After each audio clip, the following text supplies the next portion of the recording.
Hey guys, if you're new here, my name is Paul and this is Discussion Salon. So in here we just explore the darker corners of world history, we explore true crime and the forgotten figures helped to shape it. From notorious gangsters to hidden scandals, we uncover the truth behind the myths and bring it all to life with cutting edge AI visuals and narration. So if that's your thing, make sure you subscribe. Now let's get back to today's story. The title is The Richardson Brothers, inside one of Britain's most sadistic gangs. In the violent underworld of 1960s London, there was two names that echoed across the city's criminal corridors. One was the Quaytons, and they're in the east of London, and the other, well, it was the Richardson Brothers, and they were in the south. But if the Crays were theatre, the Richardsons were terror. This is the story of Charlie Richardson, the man behind London's most fearsome and feared crime syndicate, the Torture Gang.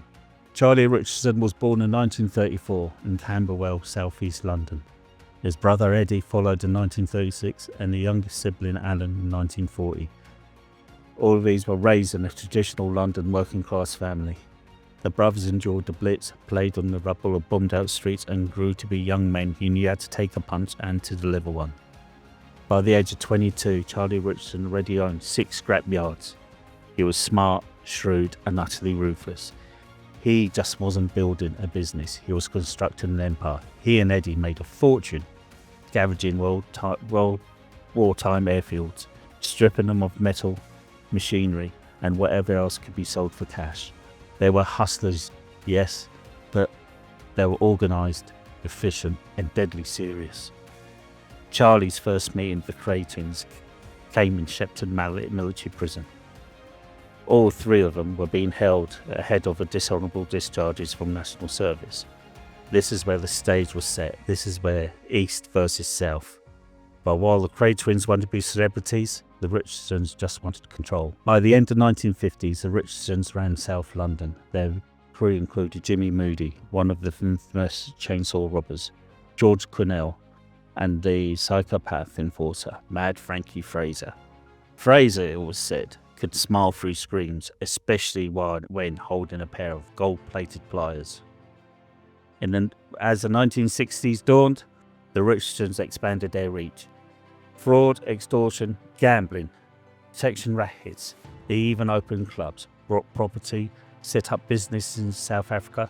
They even dipped into the mineral mining and built connections with the South African security services.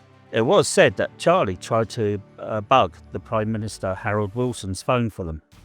His response, MO5 went mad. I never realised what I was doing. But the empire wasn't just built on paper, it was built on fear. The stories were part myth, part confession and part horror. This became known across London's underworld. Tales of mock trials being held in the Camberwell scrapyard, with Eddie as the prosecutor, Charlie as a judge, and Mad Frankie as the executioner. Men accused of betrayal would be whipped, burned with cigarettes, have their teeth pulled, the toes snipped with bolt cutters, or to be pinned to the floor with 6-inch nails.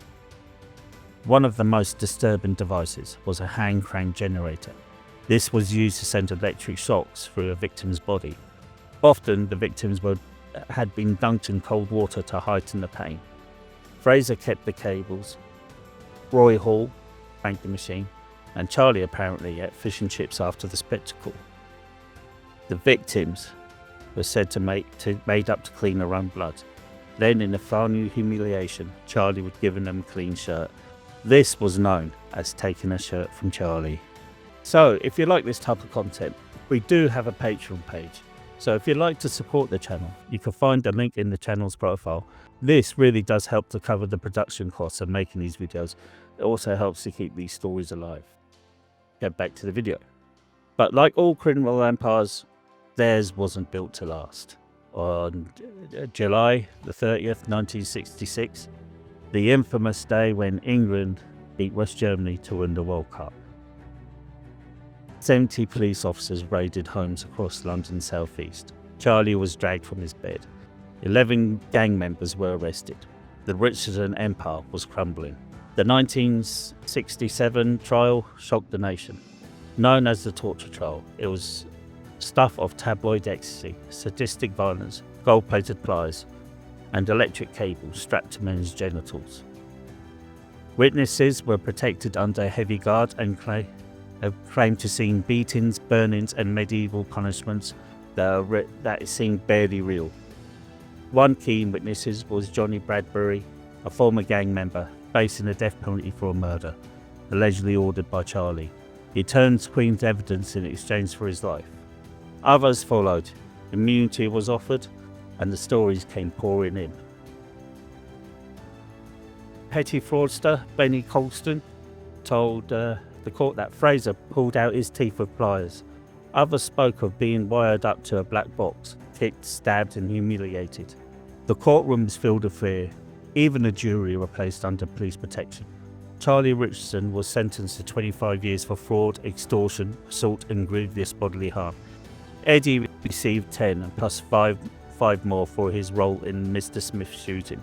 Frankie Fraser, certified insane twice before, was given 10 years for his work in what the court press called a deviant dental practices.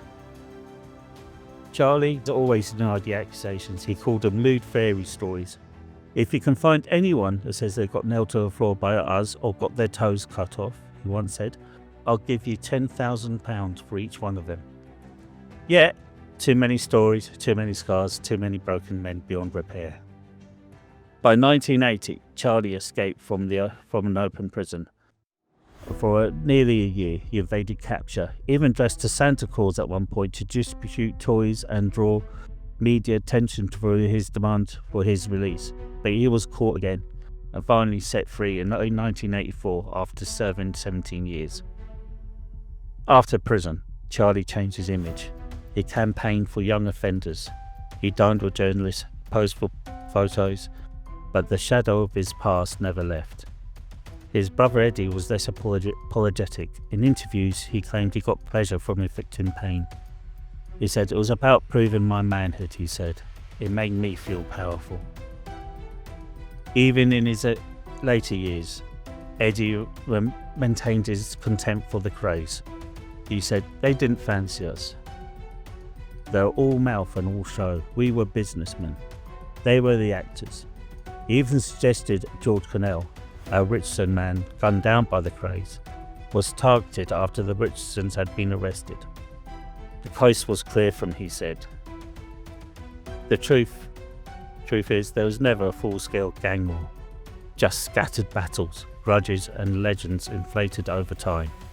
The Astor Club, Mr. Smith's, the Blind Beggar, these became bloody waypoints in a larger narrative of gangland London. Charlie Richardson died in 2012, aged 78, from blood poisoning. His death marked the end of a chapter, not just in criminal history, but in Britain's strange, ongoing obsession with the glamour of gangsters. Some called him evil, some called him clever. To men like reformed robber John McVicar, who served time with him, he said Charlie was a force majeure, untouched by civilization. McVicar also said he was worse than you think. Evil is the nicest possible way. These are the stories of truth or legend live on. The gold-plated cars, the black box generator, the clean shirts, all above, and above all, the name, Charlie Richardson, the man behind the torture gang. Well, his story lives on. So, if you like this type of content, like this type of storytelling, please subscribe to the channel. And I thank you all for listening. You yourselves have a good day. Bye.